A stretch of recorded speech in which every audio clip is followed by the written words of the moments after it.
And I leave the floor to Remo Gramigna of the University of Turin, who is going to talk about deepfakes, the rise of visual manipulation in the digital era. Remo Gramigna is a postdoc researcher at the University of Turin. His academic research to date has mainly focused on semiotics and culture studies, cognitive theory, communication studies, semiotics of culture, and history of ideas. He has been working a lot on the topic he's going to talk about today, deepfakes. And so, Remo, the floor is yours. You have 30 minutes and then the discussion. Thank you, Antonio. Good morning, everybody. I'm Remo Gramigna from the University of Turin, Italy, where I work as a postdoctoral researcher. I wish to thank, first of all, the organizer of this wonderful symposium, Professor Maria Giulia Dondero, Professor Paolucci, and Professor Massimo Leone, who just left, and I thank you for the invitation to this event. Since 2016, I've been part of the research project Facets, and within the area of face studies, I've been dwelling on the following theme, mainly the distinction between faces and masks, and also I've been questioning the relationship between face, masks and disguise and deception. In particular, I've been dealt with the following things, so the face representation and expression, as well as the hiding of one's face. I've been dealing with the manipulation of one's face, and also I've been tinkering with the ideas of various forms of masks, so a sort of a typology of masks, which I framed under the general umbrella term of a phenomenology of masking.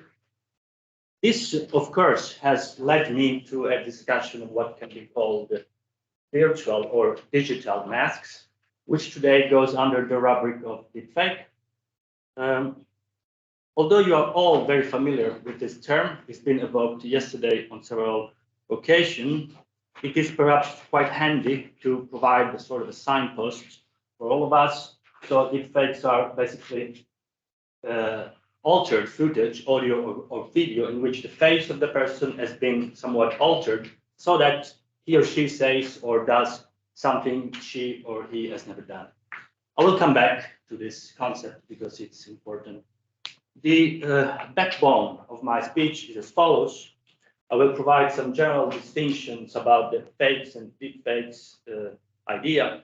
I will also ask why this topic is relevant today.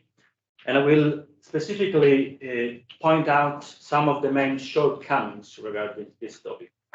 But most importantly, I will provide you, I hope, a thought-provoking case studies that has been very useful, first of all, for myself, because it has helped me to flip over my understanding of what the phenomenon of deepfake is for me.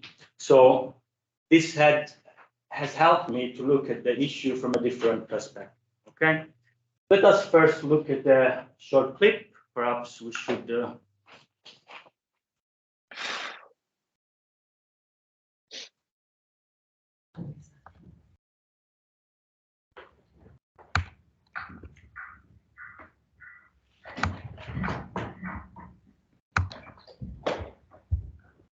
And then you have to turn on your microphone, otherwise no one is going to. It is up.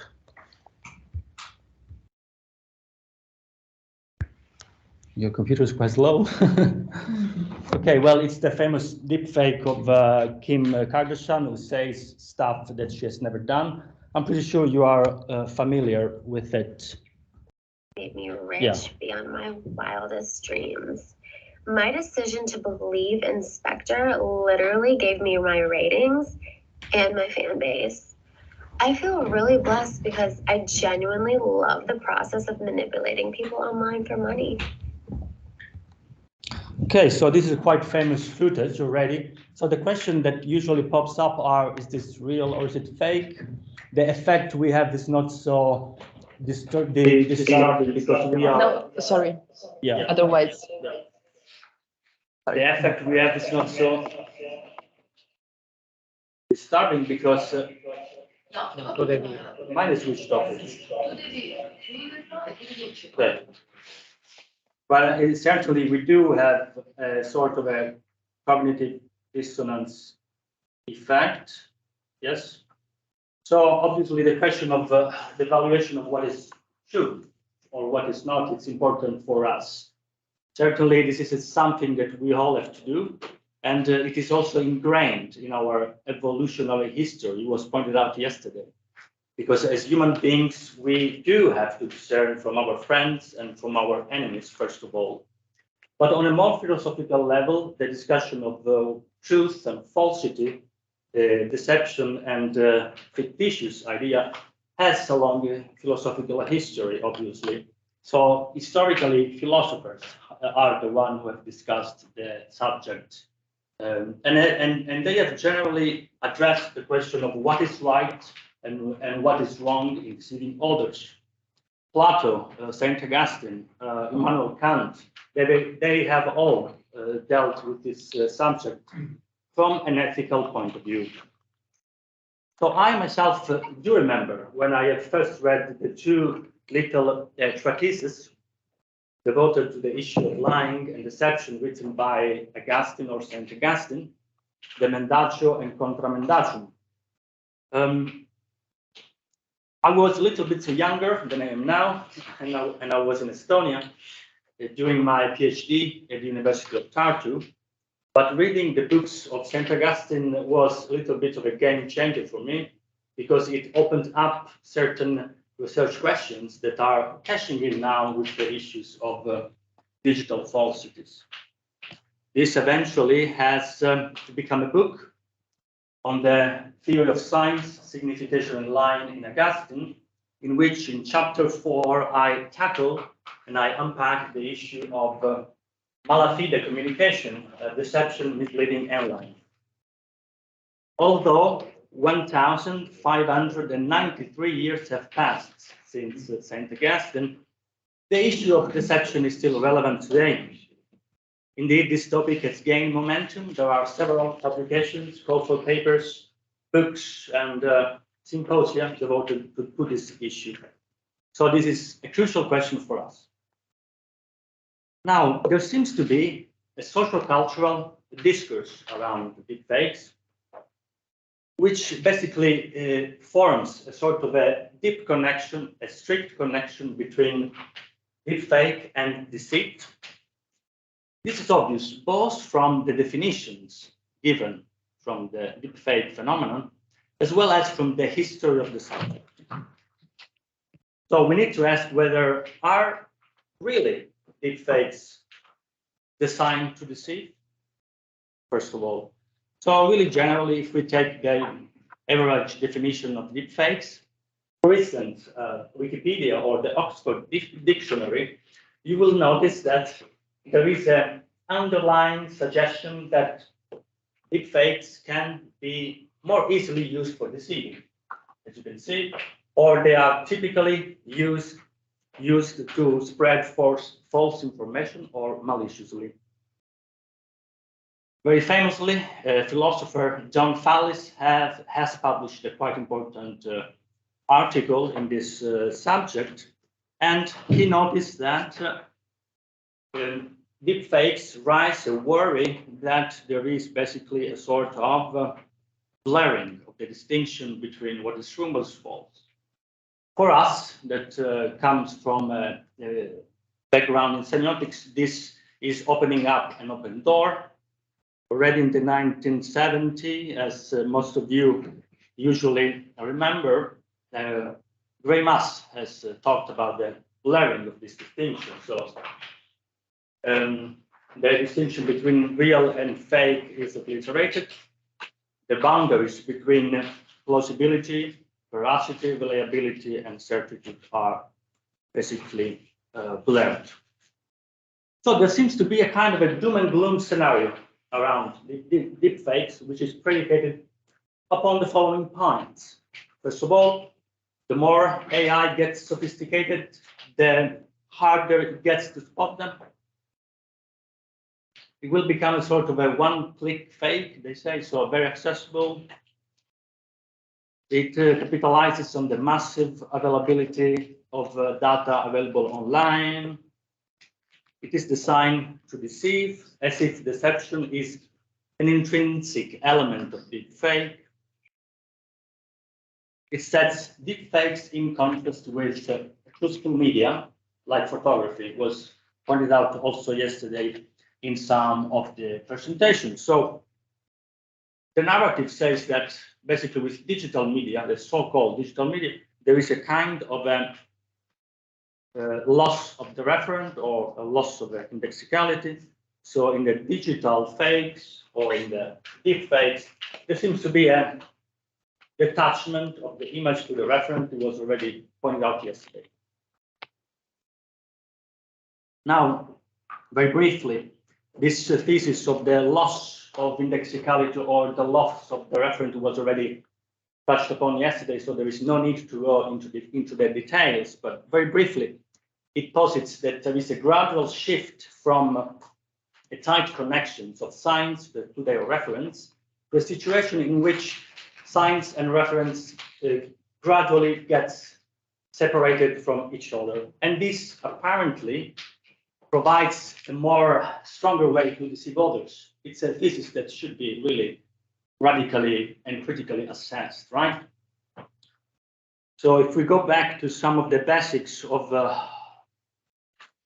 theory of semiotics, usually mirror images are supposed to be those images in which there is a tight connection, as Umberto Eco has showed us, between the image and the referent. Also in the treatise of general semiotics, Trattato di Semiotica Generale, he pointed out that the casts, the face, the masks of the death have this tight connection between the production of the sign and the sign itself. And then there is, of course, the idea of photography, what Barthes called sarité, the connection with what it has been, an indexical and analogic nature of photography, a trace of reality, evidence, and so forth. But let us provide also some counter-narrative to it, because the issue, if we frame it in this way, it's too easy, probably. So are we sure that deepfakes are a kind of a one-click fake, so it is easy to produce them? Probably not. I think that, first of all, deepfakes provide, you need to have a very large amount of data, which is called training sets usually. You have a lot, you need a lot of skills to produce deepfakes, a lot of time.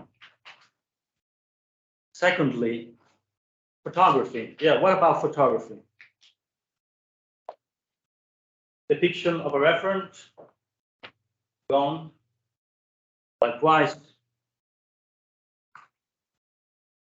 So it is pretty easy to lie with pictures. The history of photography is riddled with pictures. There is a vast array and a large armamentarium of ways in which it's possible to deceive by means of analog photography. So, and even if we take a look at the distinction between deepfakes and cheapfakes, so those are created through artificial intelligence, those not, we still have to wonder, it is more it is easier to deceive through means of deepfakes or through means of cheapfakes.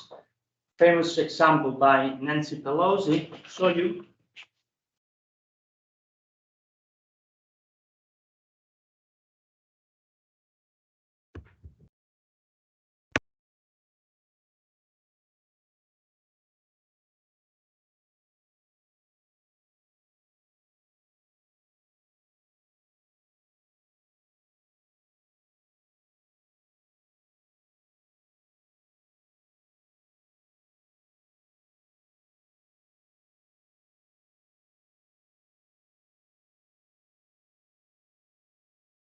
So on one hand, you have the original footage. On the other hand, you have an altered footage done simply by slowing down the rate of the speech, which anyone can do. And this type of video has been quite effective in fooling others. There's been a huge fuss about this video. So we should really be careful in thinking that, okay, we have a new tool called deepfakes that can fool everybody. Of course, we can come back to this issue later in the discussion. About the problem of indexicality, deepfakes do not erase the connection with the indexical nature of the image, because deepfakes are still indexical through photography.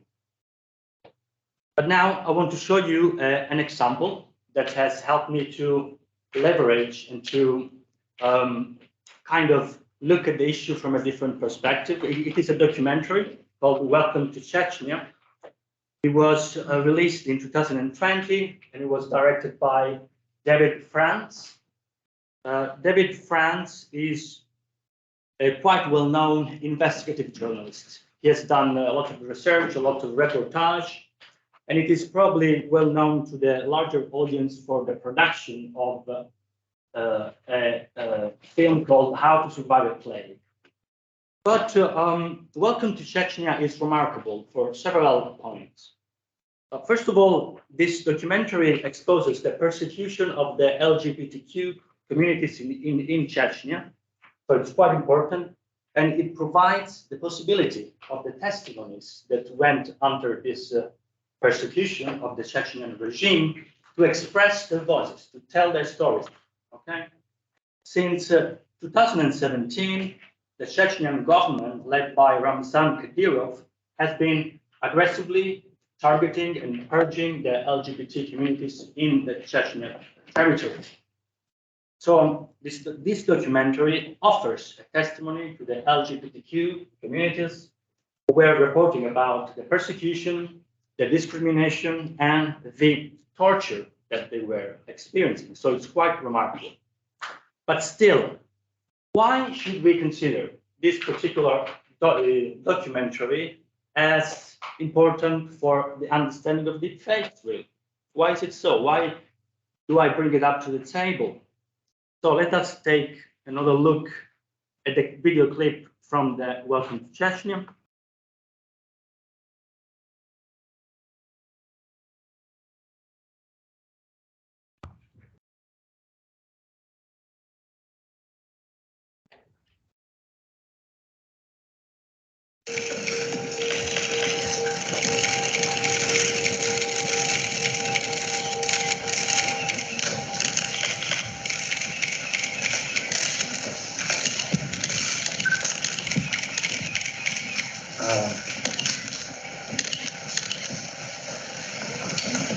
В общем, готовили меня к тому, что убьют. Они начали избивать палками. Каждые там минут 10-15 забегали в камеру с криками. Все обвиняли, то есть, что геи, что такие, как я, надо убивать. А чеченцев, вот, которых привозили, их били долго. So he is one of the protagonists of the movie. I have bought it, and the subtitles were Chinese, but basically he's telling his story about the abuse. What do you think? Is it easy to spot whether this is true or false? Is it a deepfake? Is it not? Just doesn't seem so. Doesn't seem so. We don't know. Okay, let's put it this way. It's remarkable in this respect. So, would you say real, fake? We can think about it. It is also possible the guy is an actor. It's possible. Well, this documentary is remarkable for the use, indeed, of deepfake technology. It was one of the first documentary that has used deepfake for documentary production. But there is a twist in it, because the novelty of Welcome to Chechnya is that it uses deepfake technology in order to protect the identity of the 22 people who were basically filmed, and they were sharing their stories. So it is a use of deepfake technology in order to protect the identity of people. Quite different from what we have seen before. So the intention of protection of identity is clearly stated already at the beginning of the film. You will notice that they mention a statement that for their safety, people fleeing for their life have been digitally altered, first of all. So we have a sort of a digital disguise. Yes, but how that is done? So the challenge that David France was facing was the following. How can I give the possibility of people who have gone through such a nightmare and also allow them to be so-called in a way invisible? How can we give them the possibility to speak out their truth while being masked in a way? So quite a big challenge. He also posits a sort of a formal restraint because we didn't want to use the general techniques that are used for blurring faces, like boxes, black bars, or dark shadows, right? So, as you know, there are different types of visual way of anonymizing subjects. These are some of them. So you can blur the face of the subject, as in this way. You can hide the identity of a person by putting a black bar on it. You can use what is usually called a shadow of a person. This is taken from an Italian reportage to the channel, which is Rai 3 report. You can also disguise the identity of a person through a sort of a physiognomic disguise, so the distortion of one's face. You can use different techniques together as well. You can also use disguise and contextual replacement. This is the famous experiment done by the Wall Street Journal. This is the violinist George Dobell, who is performing disguised by a hobo in a famous and very busy metro station in the States. So he's himself performing in the streets, and there is him in a different context, the context of the exhibition in a proper place. So obviously you can use masks in order to disguise, etc., etc., etc.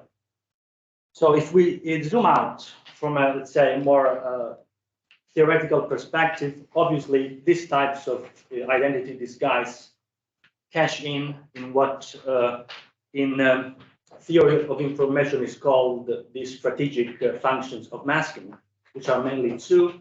One is the protective function of masks, and the other one is the intrusive function of masks. The protective is achieved by means of two ways: the substitution of identity, so being someone else, being in the shoes of someone else, wearing the face of another person. Anonymity, being completely unrecognizable, like Harry Potter, the invisible hood, so being nobody. Obviously, Umberto Eco has worked a lot on the distinction between masks used in order to deceive, as for instance, people who wear a mask in order to rob her, so being someone else, and also, of course, the fictional way of masking, the theatrical masks, as in Carnival. So there are two ways of understanding masks, at least if you take the criterion of the intention to deceive. You can see deceitful type of masks, non-deceitful. I have myself also kind of played around with these distinctions, and I made up my own typology of masks, which perhaps you can distinguish later.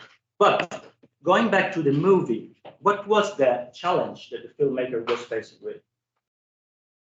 It was not just a question of masking the identity of the people, because David France, first of all, wanted to make the subjects unrecognizable, as he said, even by their own mothers, but he wanted to preserve the original emotion expressions of the subject, which is a very huge technical challenge, I believe. And then, so he wanted to preserve the secrecy while maintaining the empathy of those subjects. So I am covered, but I'm still able to express my facial features through emotions. So his escamotage was to ask some volunteers, LGBT, from the LGBT communities, to trade and borrow their faces in order to create some digital masks of 22 people and superimpose their faces on them. This was the first step. This eventually led to the creation of a sort of a digital veil, what they call a digital veil. So the development of a new AI tool, a face doubling program that uses deep machine learning to replace the subject's face with an entirely new one that faithfully mirrors every expression. There is a detailed description of how this is done. I will play another video. Does it have sound? Yes.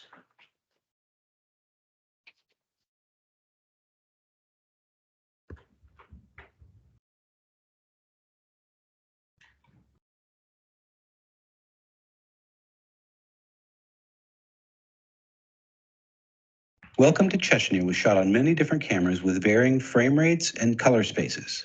Footage was normalized to bring the color and especially the value of the faces into a common range. The subject's face was tracked using standard tools in combination with computer vision. The face was stabilized into a face space, which was used for grain removal, roto of anything crossing, and paintwork. Face orientation was aligned in a final preparation for the machine learning process. Each frame of the subject's face was compared to the face doubles data, and similar matches were identified. The faces from the film and all the corresponding face doubles were then collected into large pools. The machine learning model was trained, finding patterns in each of the face sets and allowing us to separate the styles of the faces from their expressions. Once trained to a sufficient level, the model outputs were swapped, using the original subject's model to encode, but then using the face doubles model to decode. The model creates a new face which has the expression of the original subject, but is rendered in the style of the double. The face veils were placed back into the scene using the original tracking data. Compositing was a typical...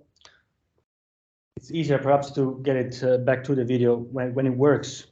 But the idea was that they were tinkering, first of all, with different ways in which they could produce this digital veil. So first of all, they tried what is called rotomation,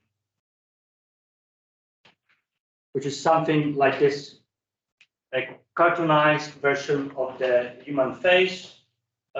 This was quite a likable way of showing the face, but it had the problem that this type of masks didn't really achieve a disguise effect. So they said that was not really effective.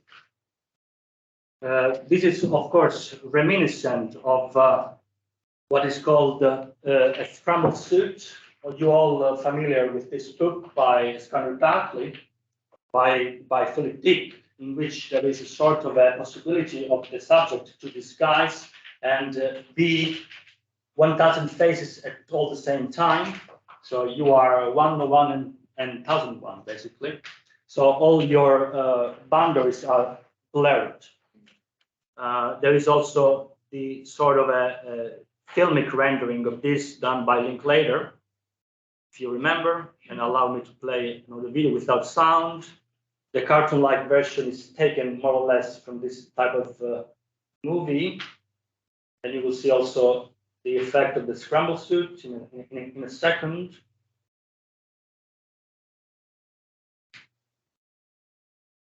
Yeah, this is the way cartoonized faces look. And this is the scramble suit, so the face of the person gets blurred and gets the appearance of many other people. They also provided the application of filters like this one. So cartoonized face plus filter. But the problem with this type of depiction was that the face distortion yielded to a sort of a dehumanization of the subject. So they wanted to still preserve the human-like traits, the empathy of those subjects. So this idea of filtering, yes, was very good for these guys, but not so good for preserving their humanity, which was important. So they tested 4 different ways of hiding identity. First of all, there was the sort of a original, okay, type of face. Second option, third, and the fourth, which I will describe in a second. First one is basically an unmasked face. The actor has his own original and unaltered footage. The second one is basically a full face swap created through artificial intelligence. So in this case, there is a digital superimposition of the volunteer's face on that of the survivor. Yes, almost finished. The third type is a kind of a partial face swap, quite interesting. Here there is a digital superimposition of the volunteer's face on that of the survivor, but the eyes of the original actor are basically preserved. Okay, so you have a face swap, but the eyes are kept original. And then you have a fourth type, which is called a cartoon mask. And there is a version, so a cartoonized version of the original full face swap. So they tested in laboratory these 3 options, okay? And they found out quite remarkable results, which is published in their paper, which I quoted, which is the following. So the full face swap was rated as the least unsettling, including significantly less unsettling than the original unaltered face. So the original face was still found to be unsettling in comparison to the partial face swap and the cartoon masks. So this result was published in a scientific paper, and they created basically the digital veil according to these scientific results by using a full face swap.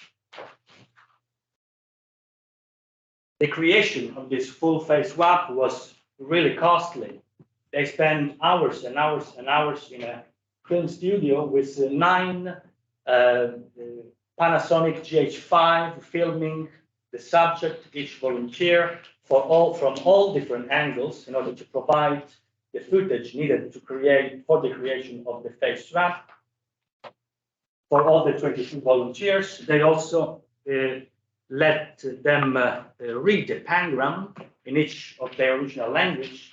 Pangram is something that includes in the sentences all the phonemes of the language, so that the lip syncing can be exactly in place between the fake face and the original face. And then, very importantly, they provided a sort of a halo around the digital veil, as you can see. And the reason why they provided this is to provide some sort of transparency. I want to show you the halo, and then I'll go to the conclusion.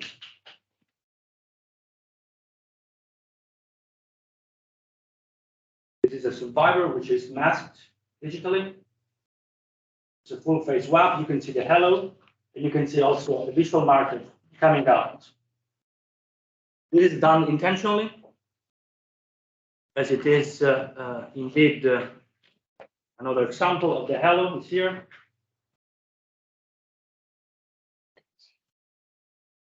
It is when he goes public speaking about his experience. Here's the digital mask, and here's the halo again. The kind of blurry effect, very light. This is a visual marker. Indeed, if you take a look at the interview done by David France on this fabulous, very fabulous talk that he gave for Deepfakes, which is produced by Witness, indeed, he says what follows, that he used this particular visual marker in order to signal to the audience who is wearing the mask and who is not wearing the mask. So he wanted to be faithful, first of all, to the people who are watching, but also to the people who are taking the risk of giving out their truth. So it is a twofold way of, on one hand, protecting identity, be faithful to the people who are taking the risk, but also be faithful to the people who are watching and telling, hey, this is a sort of a halo that tells you the person is taking a risk. I'm using a digital camouflage, and at the same time, I give him or her the possibility to speak. My conclusions then are the following. Giving all this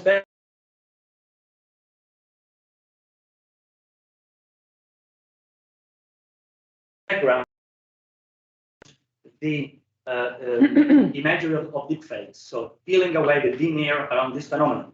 This means that a definition that